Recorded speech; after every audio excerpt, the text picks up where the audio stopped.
함께 나누실 말씀은 구약성경 출애굽기 15장 24절에서 27절의 말씀인데, 오아시스를 향하여 라는 제목의 메시지를 함께 나누겠습니다. 여러분은 최근에 거울을 보면서 여러분 얼굴에 있는 주름살을 보셨습니까? 우리의 얼굴에 있는 주름살은 우리가 살아온 인생의 흔적들입니다. 그런데 눈에 보이지 않는 마음에도 주름살이 있습니다. 우리 마음의 주름살, 이것을 우리는 마음의 상처라고 부릅니다. 우리는 우리가 살아온 만큼의 상처를 마음에 품고 살아가고 있습니다. 억울한 일, 배신당한 일, 사기당한 일, 짓밟힌 일, 매맞은 일, 멸시당한 일, 우리는 이 모든 상처들을 마음에 안고 힘들어하면서도 살아올 수 있었던 것은 때를 따라 돕고 인도하시는, 그리고 치료하시는 주님이 계셨기에 가능한 일이었습니다.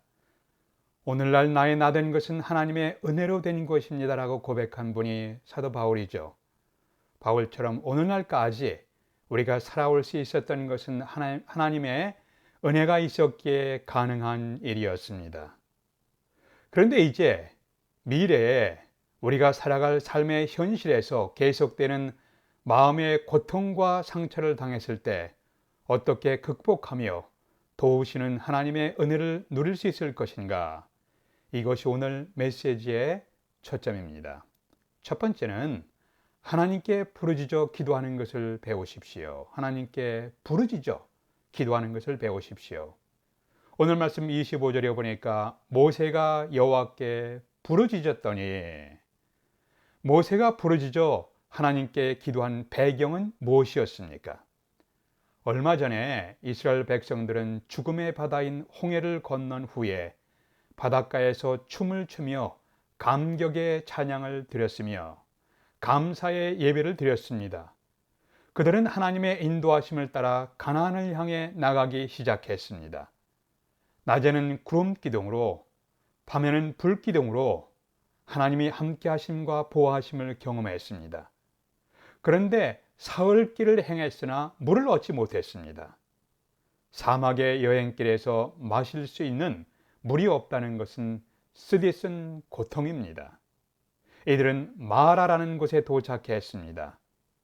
마라에 와서 물을 마셔보니까 물이 너무 써서 마실 수가 없었습니다.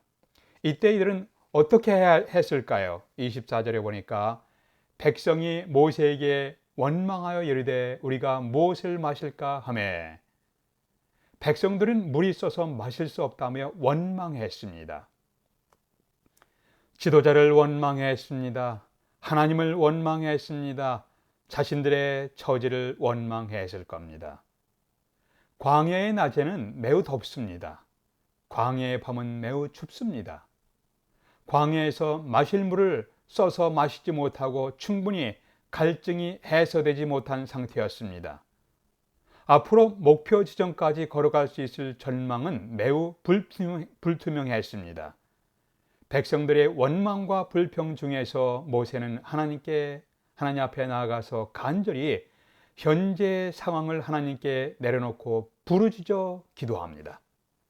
모세는 자신이 이 상황을 해결할 수 없다는 것을 잘 알고 있었습니다. 그래서 하나님을 바라보며 간절히 부르짖었습니다. 모세는 하나님을 신뢰했습니다. 인생의 고비마다 하나님의 도움을 바라보았고 그때마다 피할 길을 주셨습니다. 나아갈 길을 인도해 주셨던 것을 기억하며 이번에도 고통스러운 상황을 주님께 내려놓고 도움을 요청했습니다. 온통 원망과 불평하는 백성보다 모세의 간절히 부르짖는 기도가 상황을 변화시켰습니다. 이때 하나님은 모세의 부르짖는 기도에 응답하셨습니다. 25절 보니까 모세가 여호와께 부르짖었더니 여호와께서 그에게 한 나무를 가리키시니 그가 물에 던지니 물이 달게 되었더라. 하나님이 보여주신 나무를 물에 던지니까 물이 달게 되어 모든 백성이 충분히 물을 마시며 절박한 갈증을 해소할 수가 있었습니다. 여기서 중요한 것은 모세의 간절히 부르짖는 기도에 하나님이 응답했는데 하나님의 응답은 한 나무를 통해서 필요한 것을 해결하셨습니다. 어떤 성사학자들은 이 나무가 우물물의 정화제 역할을 했을 것으로 추정하기도 합니다. 또한 다른 분들은 아마도 보통의 나무가지이지만 하나님께서 기적을 베풀어 주셔서 쓴물을 달게 하였다고 주장하기도 합니다. 여기서 중요한 것은 모세가 간절히 부르짖어 기도하였을 때 하나님께서 응답하셨고 상황이 변화되었다는 겁니다. 마실 수 없는 쓴물이 단물로 변화되었습니다. 간절히 부르짖는 기도에 대해 응답함으로 하나님께서 상황을 변화시키시고 치유하셨습니다. 모세의 하나님은 오늘날 여러분과 저의 하나님이십니다. 우리의 하나님이십니다.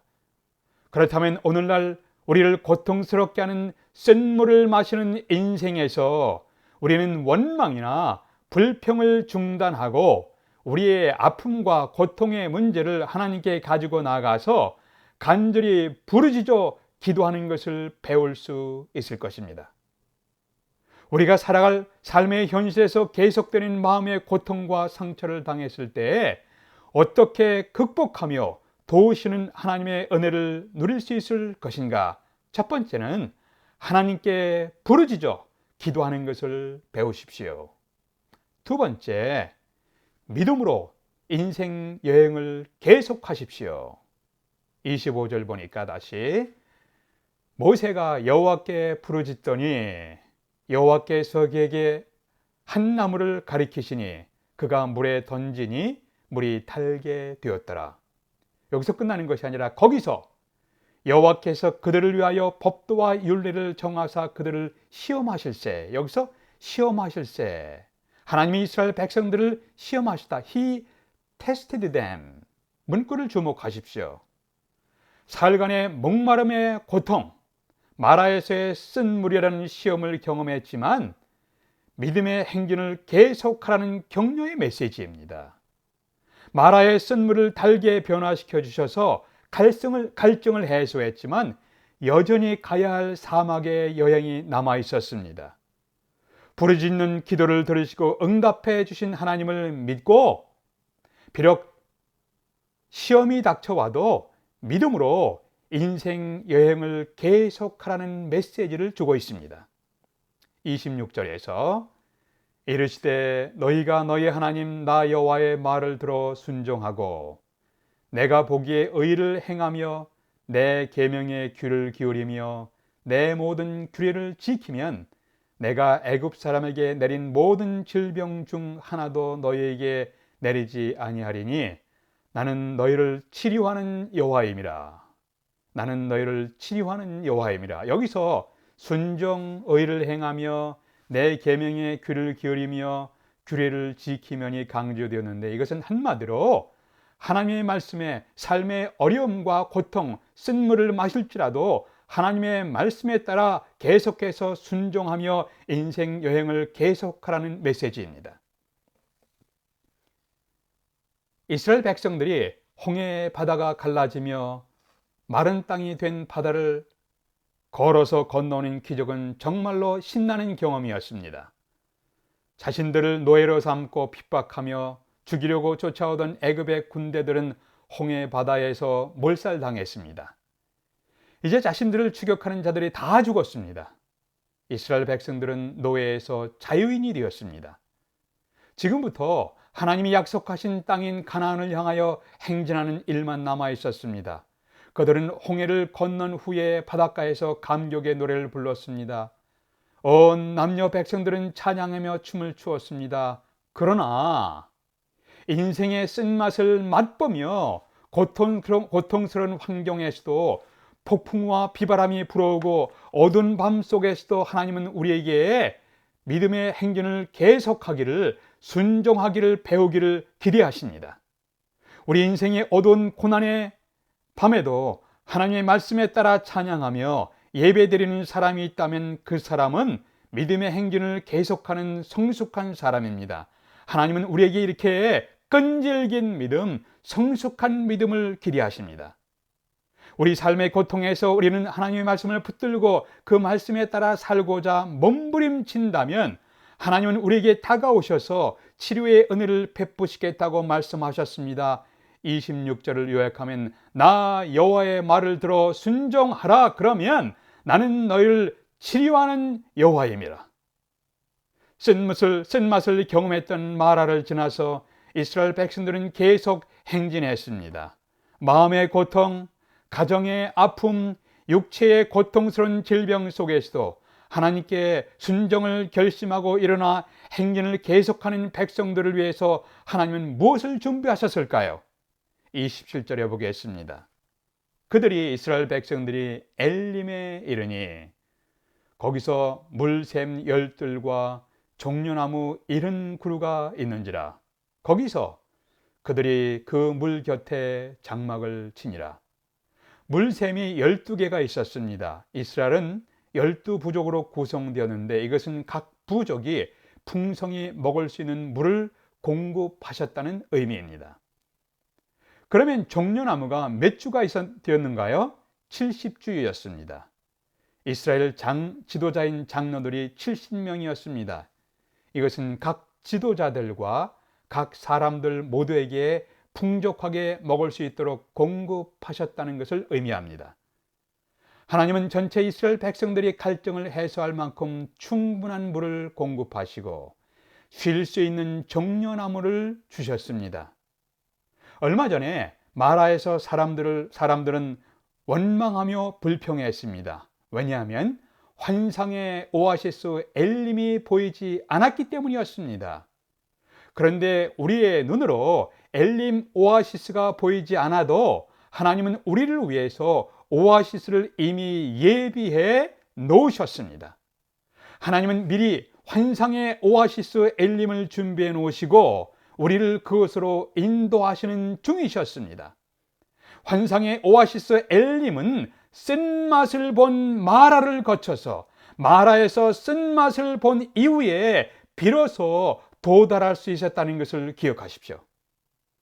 그래서 오늘날 우리의 인생의 쓴맛을 보는 마라의 단계에 있다 할지라도 믿음의 행진을 중단하지 아니하고 계속해서 주님을 바라보며 믿음의 행진을 계속하십시오.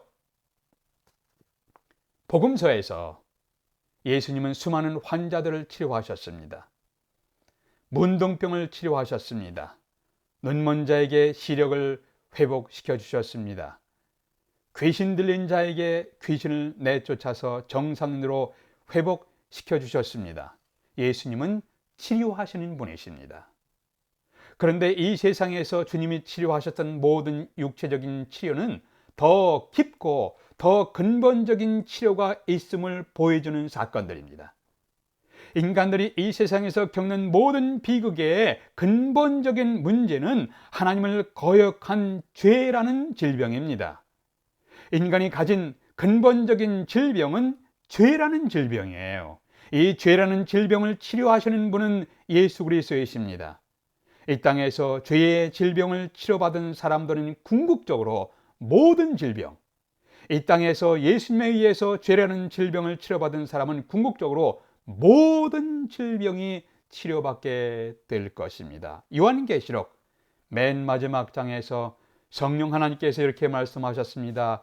거기에 생명나무가 있고 그 생명나무 잎사귀들은 만국을 치유하기 위해 있더라. 만국을, 온 세상을 치유하기 위해 있더라. 다시 저주가 없으며 다시 밤이 없을 것이니라. 우리가 하나님께 나아갈 때 궁극적으로 모든 것이 치료되고 회복될 것입니다.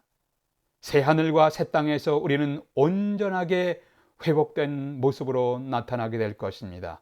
현재도 하나님은 우리에게 이렇게 선언하십니다. 여호와 라파, 나는 너희를 치료하는 여호와임이니라.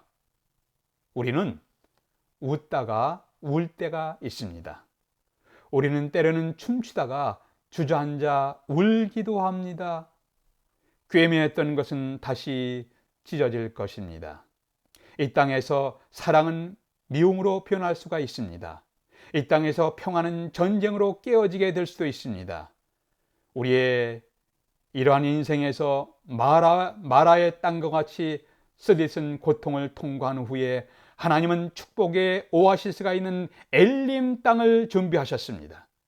이 땅에서 기도하며 하나님을 바라보며 그 말씀에 순종하는 것을 배우며 축복의 오아시스를 향하여 포기하지 않고 신앙의 행진, 믿음의 행진을 계속하십시오. 이것이 하나님이 우리를 향한 기대이십니다. 여러 가지 상처의 주름을 안고 사는 우리 인생에서 치료하시는 주님 여호와 라파를 바라보시면서 신앙의 행진, 믿음의 행진을 계속하십시다. 함께 기도하겠습니다. 아버지 하나님, 이제까지 살아온 것은 하나님의 은혜이었음을 고백합니다. 앞으로 저희들에게 주어진 인생을 살아가면서 또 다른 하나님의 은혜를 구합니다. 치료의 은혜를 구합니다. 회복의 은혜를 구합니다. 궁극적으로 모든 아픔과 질병이 회복될 것을 바라보며 주어진 현재의 삶 가운데 신앙의 길에서, 믿음의 길에서 주님을 바라보며 강건하게 치우침이 없는 걸음으로 걸어가는 저희들의 발걸음이 되게 해 주시옵소서.